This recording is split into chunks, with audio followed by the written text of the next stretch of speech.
Oi pessoal, eu sou a Silvia Brum, artista plástica.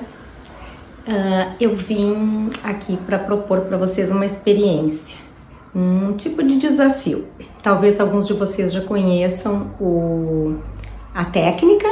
É uma técnica com lápis de cor, mas quando eu era criança, quando eu descobri, para mim assim abriu fronteiras e essa foi minha ferramenta principal por muito tempo.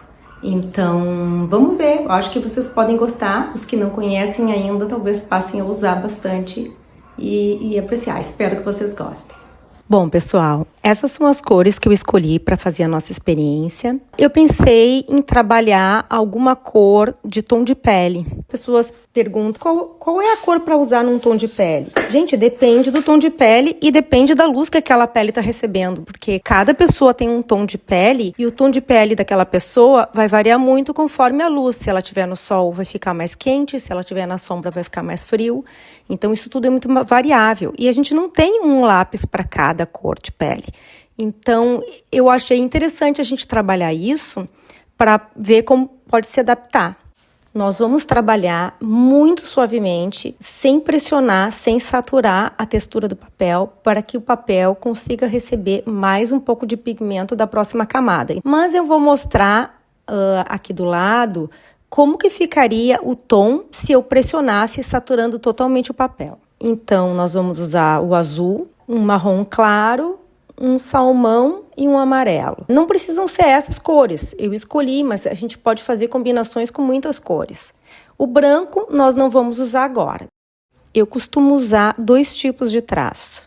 O traço reto, que é o que eu mais costumo, mas é uma questão de hábito.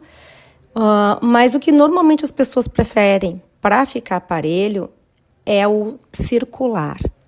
Se eu for usar o traço liso, eu faço um pouco em cada direção para que no final ele fique homogêneo. Vamos começar com o azul. A ordem para usar as cores, ela varia. Tem pessoas que defendem que é melhor começar com as cores escuras e depois indo para o claro. Tem gente que acha melhor começar com os tons claros e aí passar para os escuros, para não arriscar que fique escuro demais o trabalho. E outras pessoas acham que vai misturando conforme a necessidade. Eu sou do último grupo, eu já usei todas as maneiras, mas eu acho que a gente pode ir misturando conforme a necessidade. O mais importante é, as primeiras camadas é onde a mão da gente tem que estar mais leve, sem pressionar, e as últimas camadas podem receber um pouco mais de pressão, sendo que se tu for pressionar com a cor escura, escurece muito, então tem que tomar cuidado. Vamos passar para o marrom agora. Se vocês errarem, a vantagem de fazer essas camadas muito suaves é que se a pessoa erra, com a borracha consegue se corrigir. Ao passo que se a gente faz uma camada pesada, bem saturada, fica difícil de apagar. Até em alguns trechos que vocês não tenham saído para fora do desenho, mas vocês acham que podem ter saturado demais, vocês podem passar levemente a borracha para tirar um pouco dessa saturação e continuar fazendo a textura homogênea. Sempre mantendo a mão leve para permitir que ainda haja espaço para outras cores. No momento em que nós saturarmos por completo o papel de pigmento, não vai ser possível usar mais alguma camada de cor. Agora vamos passar para o salmão. Trocando as direções nessa pintura em linha reta, no final fica bem parelho. Passando para o amarelo agora, as camadas finais já se pode botar um pouquinho de pressão, caso queira. Mas se você gosta da textura do papel, eu pessoalmente acho bonito que apareça a textura do papel, aí mantenha sem pressão. Mas quem gosta daquela pintura mais brilhante, bem coberto, já nas últimas camadas pode botar um pouco mais de pressão. Agora nós voltamos com o salmão para dar mais uns retoques.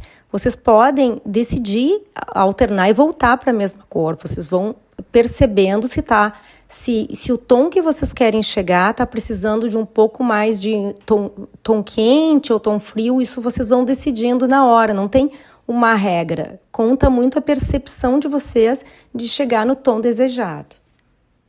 Olha só, ficou um tom de pele bem rico, acredito que até bem próximo do tom da minha pele. A gente pode ir graduando, incluindo outras cores até chegar à cor desejada. Claro, a pele ela não é toda lisa de uma cor, né? Então, vai ter momentos em que vai ser mais escuro, outros trechos onde está recebendo mais luz vão ser mais claros. Num desenho mesmo, vocês vão fazer essa variação. Aqui a gente está pintando uma área toda lisa, né? Vocês podem fazer experiências de combinações diferentes de cores para chegar em outros tons de pele, ou então até para chegar num tom de pele mais frio, por exemplo. Se a pessoa tem uma parte da imagem que está sombreada, eu vou entrar com mais azul, ou talvez um pouco de verde, para dar uma escurecida, né? Dificilmente eu vou escurecer com uma cor quente. Então isso aí são experimentos que vai se fazendo para chegar no resultado desejado. E tem uma etapa final, que não é obrigatória, eu não costumo usar, que é a colocação do branco. O branco, nesse caso, vai servir para homogeneizar, para misturar um pouco mais as cores. Pode-se fazer isso, caso queira. Ou então, alguma outra cor bem clarinha. Uma cor que entraria bem aqui seria um rosa clarinho, entraria muito bem. Pessoal, espero que vocês tenham gostado da experiência. Uma boa aula para vocês!